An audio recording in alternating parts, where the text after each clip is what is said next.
Welcome to Wisdom of the World. Today I'm going to tell a story from Bhutan.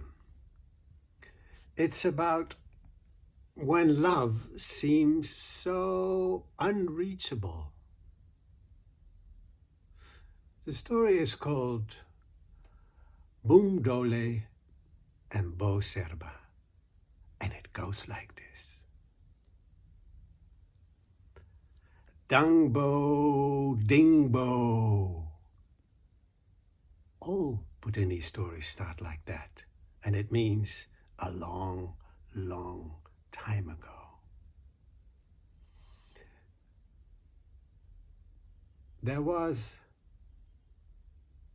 a farmer whose husband then died, and she lived with her son. Her son was called Bo Serba. And in the mountains of Bhutan, he was a herder, and he would herd the few cattle that his family had. In those same mountains, in that same part of Bhutan, a rich farmer's daughter called Boomdole also herded the many cattle that her family had. And as all herders do during the day, they sing songs, they talk to each other. But over time, these two, Boomdole, the daughter of the rich family, and Bo Serba, the poor farmer's son, fell in love. And the stories that they told, the songs that they sing, became more and more like love songs. And after a while, they were really, truly in love. And she became pregnant. And she tried to hide it. I don't know if you've ever seen Bhutanese women, but they have this big kira, it's called, dress, that blanket they put on, if you wish. Beautiful. But eventually the family did find out. Now, you have to realize that her family was very well respected in the valley, and his was just a nobody's family, so their relationship would never be approved by those families. So the brother of that girl, who was a very arrogant and selfish man, felt that his family was dishonored, was insulted. And he laid in wait, he made a trap for Bo Serba and eventually killed him. At the funeral, everybody was standing there, and Boomdole was standing apart. And when the fire was burning, the body was being cremated, she threw some chili powder in the air, which came into the eyes of everybody. They started clearing their eyes and coughing and stuffing.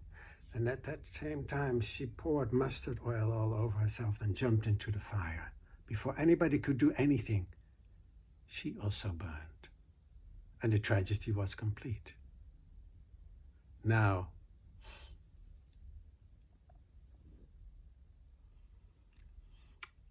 a while later, on that spot where the fire had burned, two saplings, two little young trees grew, all intertwined. And when everybody pointed out that that must have been them in their new reincarnation, the brother got very upset and he cut those two trees out, those two saplings. And then a whole series of rebirth and death started for those two. In one life, they were cats together. Their stays together were always very short and cruel endings. So in one life, they were cats. In another life, they were cattle. In another life, they were dogs. and so on and so on and so on. But as the Bhutanese say, their bad karma was not yet cleansed. So they kept on being reborn. And eventually they were reborn as humans again. She was again born as a daughter of a rich family, and he as a potter's son. But they lived far apart. Now one day, the potter's son became a potter himself, and he was peddling his wares, his pots in a bag under his back. And he came to the house of that lady. And she let him in, and he was looking at the pots, and she was discussing how much she would pay for it. And then all of a sudden, she had a vivid memory. She relived all those lives that they had together. She remembered, and she fainted. And her mother walked in, and seeing her daughter fainted, she chased the potter away and said, "You made her faint. Go, get out of here." Eventually she came to. She didn't say a word, but she left the house and she ran after the potter. And then eventually she caught up with him, and she said, "Don't you remember? We had many, many lives together." And at that moment, he also saw it too, and the shock was so big that he also fainted. When he came to, it seemed that their karma had freed them, and they could be together. They got married, and they lived happily ever after. If you have any comments on this story or suggestions for another one, do let me know.